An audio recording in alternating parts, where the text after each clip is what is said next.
বলার নেই, দেখছি সবাই মিলে চোখ ভরে দেখছি, হাজার হাজার রাম ভক্ত রাস্তায় নেমে রামনবমী শোভাযাত্রা করছে।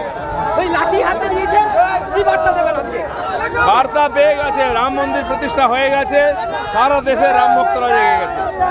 বলছি আপনি যে রাস্তায় হাঁটছেন, এই রাস্তায় রাতের অন্ধকারে নানা রকম ওভারলোডিং বালি চলে, বারবার ডিএম বলেছে কিন্তু কোনো ব্যবস্থা নেয়নি। কি নেবে না, রামরাজ্য হবে, সব সমাধান হবে।